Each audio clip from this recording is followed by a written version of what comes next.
Okay, what I'm going to do here is I'm going to show you how I figured out how to make the green sweater. What I did is I measured across the back of, say, one of my favorite hoodies. Okay, and then you measure the amount down. So you get those measurements and you know how big you need to make your panel. This is your back panel. Okay.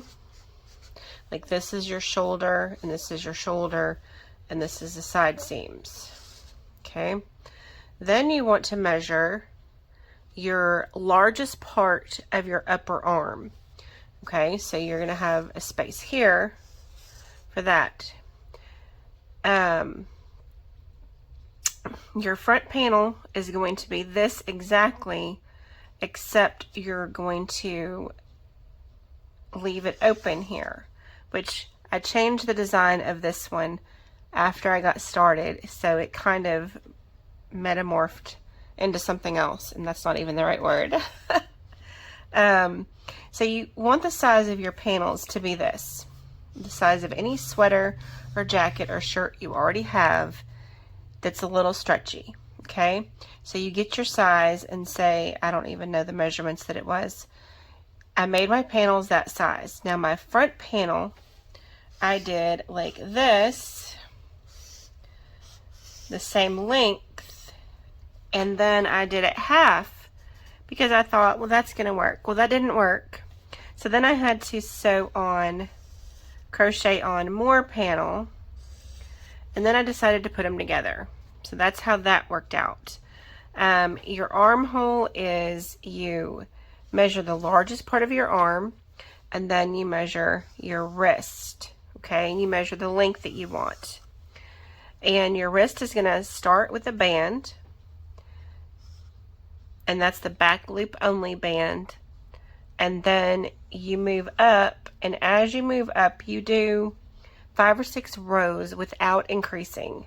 And every 5 or 6 rows you increase. Okay? And then let's see. There we go. And this is not the greatest picture, but I hope you can understand the idea of it. All I did was crochet back and forth on these panels, back and forth. I used single and double crochet all the way up, and I did try to match these after I messed up and had to put them together. I will show you how to flat stitch because I put this on the ironing board with something in between where I could flat stitch this together, where you can't really see the seam as prominent as it would have been. And the back is just, you crochet all the way across, and you do that panel in one big section.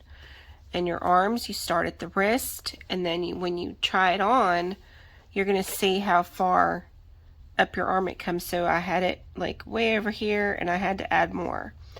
So you'll kind of see how that comes together when we watch the video. And here we go into the rest of the video. I sure hope this is helpful for you. Okay, here we are with the crocheting part. This is one of the panels, and you're just making your rows across, and this is the double stitch. And we're just going to keep going across each row and make the front and the back the same. That was the tricky part on this. And then the front panels, when I messed up and had to do, I did 2 small panels, and it didn't even cover half of my front, so I had to do 2 more panels and make them match up to the other 2. So I'm going to do another sweater in the red tones the correct way and use the mistakes that I made on this one to make the next one better. And I'm going to record better video as I make that sweater, so y'all can see the process as it goes. So I hope by my drawing you can figure out this, and I know this is not a fun, exciting video, but I'm hoping that someone can learn from it and start making their own sweaters. I've made several sweaters with this design, like different stitches and all of that, but I've made all different kinds of sweaters. I'll have to show those one of these days. I'm about to pull out my winter stuff soon, and I'll be able to show all the sweaters that I've made. Most of them, I've used this panel way, and it just makes it easy, and yet it's not like fitted, and it's not going by an actual pattern. So this is just one of the panels, and here comes the panels on the table.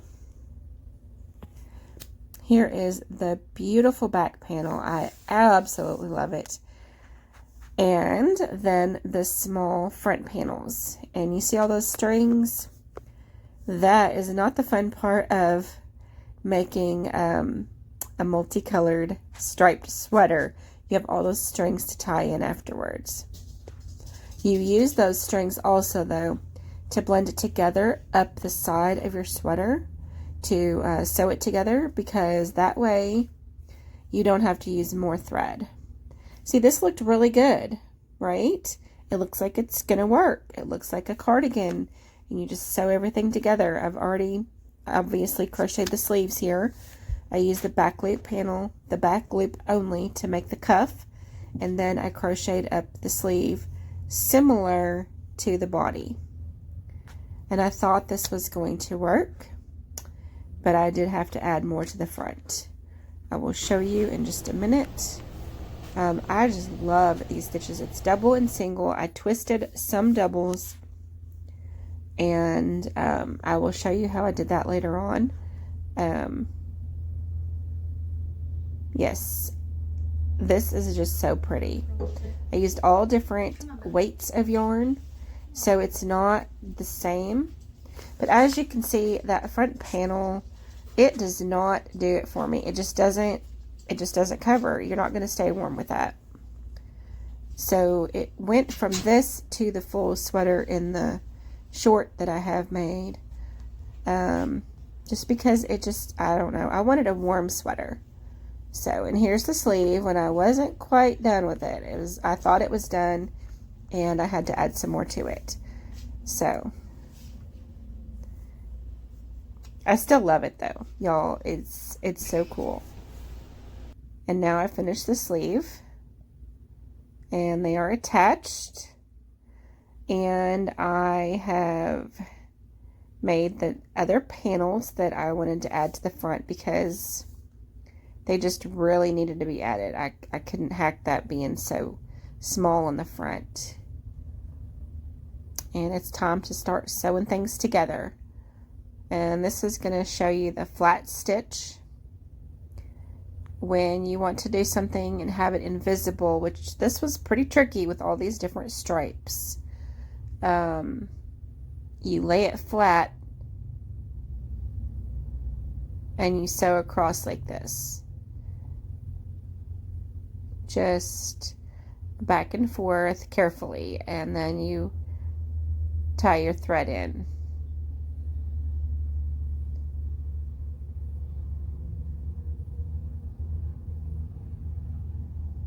So it's actually a simple process. It's just a little tedious. Crocheting and matching these rows was the hard part. Trying to get, and I ran out of that darker yarn that's on the very bottom. I ran out of it later on, and so this was a practice sweater, and I have a lot, that I learned on this, and I'm going to make another one in the red very soon because it's almost fall and it is time for some sweaters. And I really like this style. I just need to tweak it a little bit. So here we are with a golden brown. We're just going to keep stitching this flat as we move up. So don't let the fact that you can't follow a pattern make you not make a sweater, because this, yes, I made some mistakes, and yes, it didn't turn out exactly like I wanted it, but it's still nice and warm and cozy, and I had a fun time doing it. And that's really the reason I went ahead and shared this process with y'all, because I learned a lot, and I know that everybody doesn't make their perfect sweater the first time. So this is just real. Being real, because, you know, I've made several sweaters like this though, and I don't know why the panel didn't work out in the front. And you can see where I didn't do the right colors. I added that brown on that side over there. Accidentally, because I thought it was the next color, and now my yellow is off kilter there. But it turned out just fine, y'all. I'm gonna love this sweater this winter, and it's big enough my little puppy can slide in there and sit under my sweater on my lap and have a blanket on top of her. I also made some pockets, so it does have pockets. Now, I had done half the panel before I attached it, and then I decided to go ahead and crochet because the yellow was off. I decided to do the rest crocheting it onto the actual body of the sweater. So that's this here. And once again, now that I do have the affiliate links, I will put some links in the description of this video on where you can get yarn and crochet things, all the tools that you would need, and I'll try to put a variety of colors in there as well, so you can have, you know, a good mixture of choices. So if all you do is click on that link and then you go buy the other things that you have in your cart, and you don't even get the things that you clicked on through my link, that would also help me as well. I've just recently learned that, and that's pretty cool. So it's not costing you a thing if you just click on the affiliate links. It will help me if you do go and purchase off of Amazon, which I don't know about y'all, but I work really hard not to be an Amazon junkie because I really love getting things on Amazon. And I know that's kind of bad, but this watch I'm wearing, it's my fitness watch and I love it. Maybe I'll put that in the links. Why not? I do the walking. I use my glider and I walk through the house and I walk outside every chance I get. And this watch is what counts my steps and counts my miles and tells me my heart rate, so I got a good workout or not.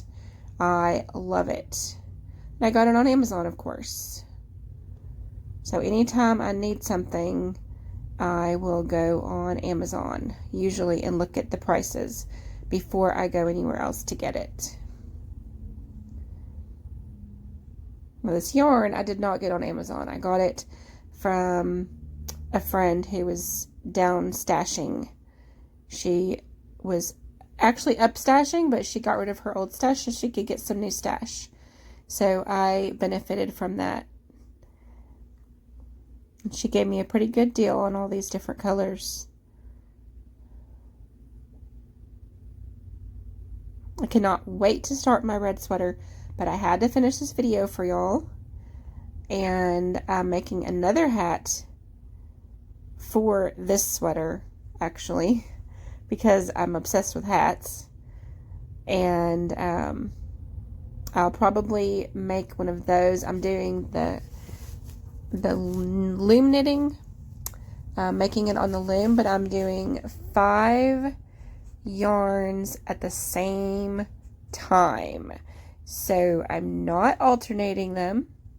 I am doing 5 together, and it's a little tricky because some of them are thick and some of them are thin, but I will show you that hat. And once it's a success, I wanted to try it out before I show you. I will make one that matches my red sweater that's like this, and I'll show you. Hopefully that'll be a success. So yeah. And I know this is probably TMI, but my flip-flops that I have on in this video, they were my favorites, and they kind of just went kerplunk today. One of them just completely broke, and I no longer have them. And I was not at home when it happened, so I have a new pair of shoes. Didn't really have a choice.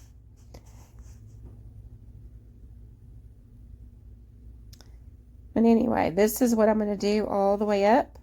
I'm going to match these colors and stitches as close as I can all the way up on the rest of that panel. And I've got 2 panels to do that on.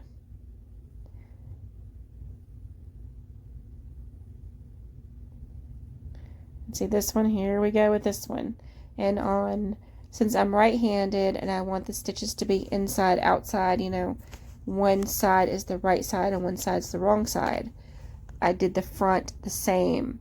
So one side I started on the outside, like right here, and the other panel I started against the panel that was already finished.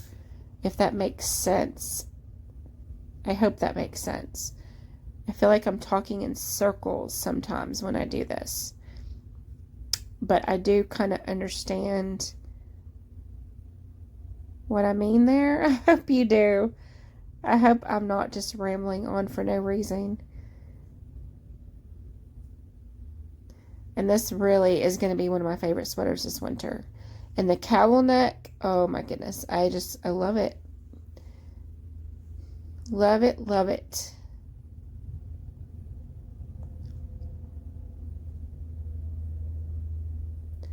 And yeah, the best place to get yarn, I would have to say, is flea markets and yard sales. Get yourself to some flea markets or yard sales, and don't get it if it's marked too expensive. Some people put too high of a price on their yarn, and it can already be in a project, and you can take that out and frog it, or it will just be in skeins or balls or whatever. Try not to get it too tangly, because that sometimes is not even worth the process, because it's too hard to untangle and you don't get to use all the yarn. But just look for the deals and you'll get to find colors like this.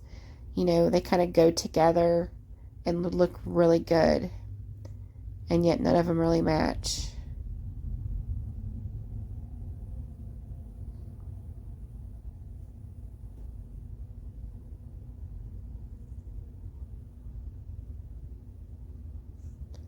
Just a few minutes left, y'all. If you are watching this all the way through, I really appreciate it. I want valuable videos that actually teaches you and shows you things. And I know I do some of the shorts, but these videos where I show you how to do these sweaters, I want them to be,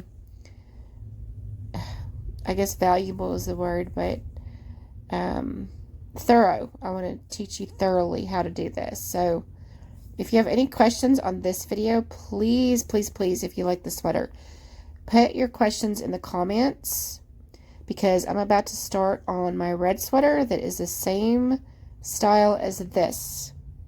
And I can answer any of those questions in the next video with the new sweater. And I will show you the process better in that one. I will do my very best to be crocheting while I'm talking instead of doing a voiceover in the next one, because I think that would work better on this project. And thank y'all for watching my, starting videos. I am still learning so much about YouTube and how this works. And I really appreciate y'all watching.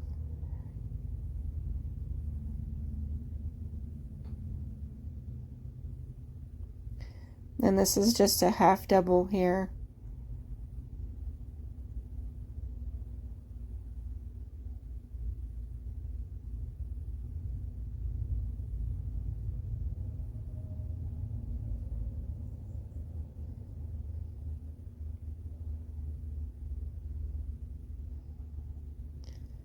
And the tricky part is getting it matched up there without adding an increase. So it's, because sometimes it's easy to, when you're getting right there, to add an extra stitch when you don't mean to. So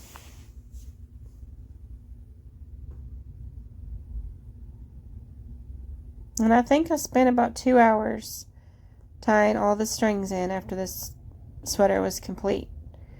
So yeah, put on a movie and start tying them in, because it takes a little while. Now this is the cowl neck. I'm only going to show a little bit of this. I decided how long I wanted it so it could fold over and be scrunchy, you know, around my neck, and how wide it needed to be. And here is the final product. I absolutely love this sweater. It's just so pretty, and I love the pockets. I almost angled them. You see how the seam is down the front? That's the only thing I really don't like. It just, the red one will be different. So I learned from this, and I hope y'all did too. I have enjoyed this sweater making process. Y'all have a great day. Bye-bye.